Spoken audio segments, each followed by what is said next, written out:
Praise the lord, హల్లెలూయా. యేసుక్రీస్తు వారి శ్రేష్టమైన నామంలో ఈ వాగ్దాన సందేశాన్ని వీక్షించడానికి జాన్ వెస్లీ మినిస్ట్రీస్ అనే యూట్యూబ్ ఛానల్ కనెక్ట్ అయిన మీ అందరికీ క్రీస్తు నామంలో శుభాలు తెలియజేస్తున్నాను. దేవుడు మిమ్మల్ని అందరినీ దీవించాలని, బలపరచాలని, ఆధ్యాత్మికంగా మీరందరూ పటిష్టపరచబడాలని మీకోసం అనునిత్యము ప్రత్యేకంగా ప్రార్థన చేస్తున్నాను. యెహోవా తమకు దేవుడుగా గల జనులు ధన్యులని లేఖనం సెలవిస్తుంది. దేవుణ్ణి మనం కలిగి ఉండడమే గొప్ప భాగ్యం. ఆయన కలిగి ఉండడమే గొప్ప ధన్యత. ప్రపంచంలో చాలామంది దేవుడు లేక బ్రతికేస్తూ ఉన్నారు, ఆయన లేకుండా జీవించాలని ప్రయాసపడుతున్నారు. కానీ ప్రభువుని కలిగి ఉండడం గొప్ప ఆధిక్యత మరియు ఆశీర్వాదం. మీ అందరి జీవితాల్లో దేవుడు ఇప్పటికీ ఎన్నో మేళ్ళు, ఆశ్చర్యకార్యాలు జరిగించారు. వాటిని ఎప్పుడూ మర్చిపోకుండా ఆయన్ను సేవిస్తూ, ఆయన ఆరాధిస్తూ, ఆయన స్తుతిస్తూ మీరందరూ ముందుకు సాగిపోవాలని దేవుని సేవకునిగా మనస్ఫూర్తిగా కోరుకుంటూ ఉన్నాను. ఈరోజు వాగ్దానం చదువుకుందామా? పరిశుద్ధ గ్రంథం ఉంటే తెరవండి. బైబిల్ మీ దగ్గర ఉందా? దేవుని మాట, బైబిల్ గ్రంథం 17వ కీర్తన 15వ వచనం చదువుతున్నాం. Psalm 17 and verse 15. నేనైతే నీతి గలవాడనై నీ ముఖదర్శనము చేసేదను, నేను మేల్కొనున్నప్పుడు నీ స్వరూప దర్శనముతో నా ఆశను తీర్చుకుందును. ఎంత చక్కని మాట, ఎంత చక్కని స్టేట్మెంట్. ఇందులో దేవుడు మనతో మాట్లాడే వాగ్దానం ఏంటంటే, ఆయన స్వరూప దర్శనము ద్వారా మన ప్రతి ఆశను తీర్చేవాడు ఆయన. మీకేమన్నా ఆశలు ఉన్నాయా? ఉండాలా వద్దా? మనిషికి ఆశ ఉండాలా వద్దా? ఉండాలి. అయితే అవి పవిత్రమైన ఆశలై ఉండాలి. దేవుని కొరకైన దప్పిక, ఆశ మనం కలిగి ఉంటే దేవుడు మనల్ని తృప్తిపరిచే దేవుడు ఆయన. నీతి కొరకు ఆకలి దప్పులు గలవారు ధన్యులు, వారు తృప్తిపరచబడతారని యేసు ప్రభు వారు చెప్పారు. నీతి కొరకు ఆకలి, నీతి కొరకు దప్పిక ఉండడం తప్పులేదు. కానీ కొంతమందికి ఈ రోజుల్లో కోరికలు, వ్యర్థమైన కోరికలు, లోకానుసారమైన ఆశలు ఎక్కువైపోతున్నాయి. లోకం అంటేనే అది కదా, శరీరాశ, నేత్రాశ, జీవపుడము అన్నాడు. Lust of the ice and lust of the body. ఈ ఆశలు మంచివి కాదు. దేవునికి సంబంధించిన ఆశలు ఉండడం చాలా మంచిదే. కుమారులు అన్నారు, దుప్పి నీటి వాగుల కొరకు ఆశపడినట్టుగా ప్రభువా మా ప్రాణం నీ కొరకు ఆశపడుతుంది. As the deer pants for the water. దుప్పి నీటి వాగుల కొరకు ఎంత తహతలాడిపోతుందో మాలో కూడా అలాంటి ఆశ ఉందని గమనించండి ప్రియులారా. దావీదు భక్తుడు ఈ కీర్తన రాశాడు. ఎన్నో శ్రేష్టమైన విషయాలు 17వ కీర్తనలో మనం చూస్తూ ఉంటాము. అయితే చివరి వచ్చిన దగ్గరికి వచ్చేసరికి అంటాడు, నేనైతే అనే మాట వాడాడు.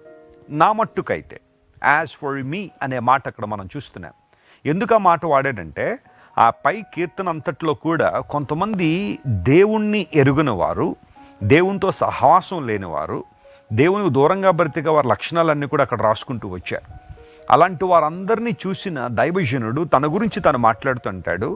వారు ఎలా బ్రతుకుతున్నారు, వారు ఎలా జీవిస్తున్నారు, వారు ఎలా దేవునికి దూరంగా ఉన్నారు తర్వాత సంగతి. అయితే నా మట్టుకు నేనైతే నీతి గలవాడనై నీ ముఖదర్శనం చేస్తాను ప్రభువా. ఎవరు దేవుణ్ణి ముఖదర్శనం చేయగలరు? నిజంగా దేవుణ్ణి ఎవరు చూడగలరు?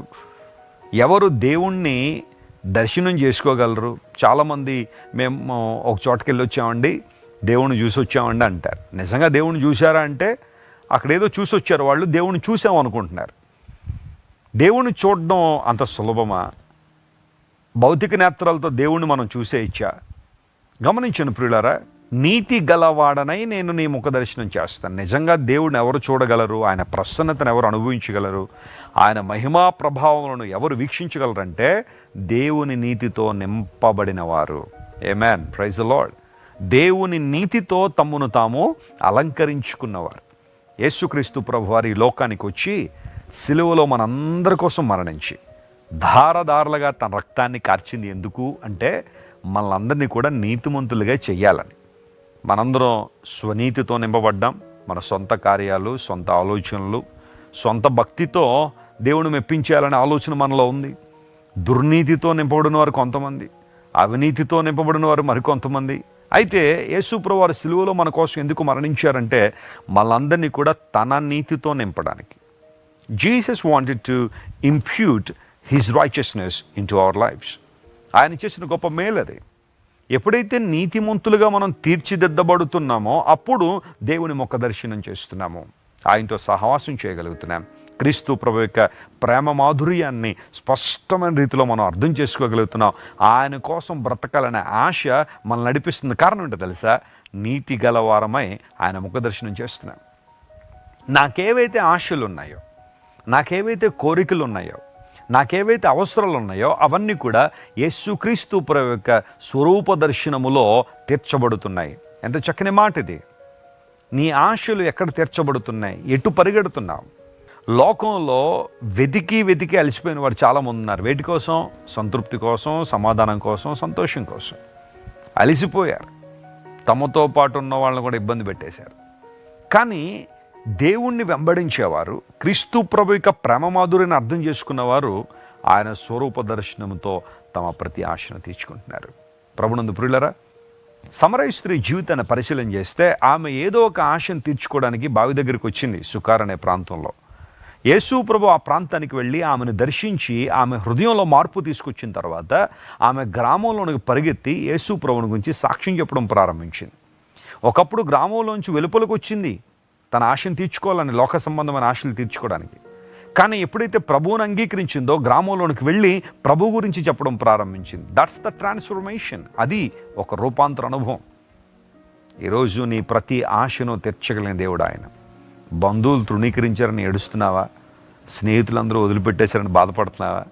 ఇంతవరకు నిన్ను ప్రేమించిన వారందరూ దూరం అయిపోయారు, మోసం చేశారని ఏడుస్తున్నావా? ఒక్కసారి ప్రభు పాదాల దగ్గరికి రా, ఆయన వైపు చూడు ఒకసారి.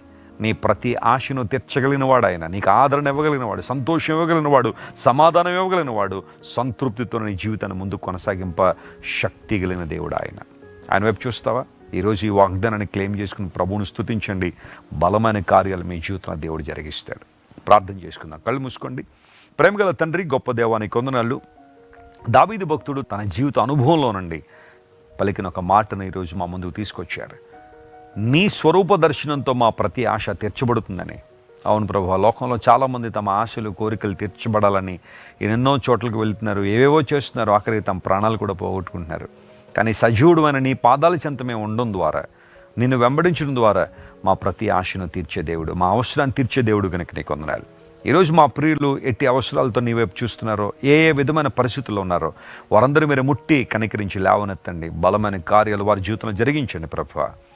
కృపా సంపత్తిని కుమ్మరించే దేవుడు గనుక నీకు స్తోత్రాలు.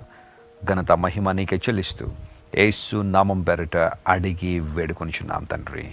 Amen, amen. God bless you, dear friends. Have a wonderful day.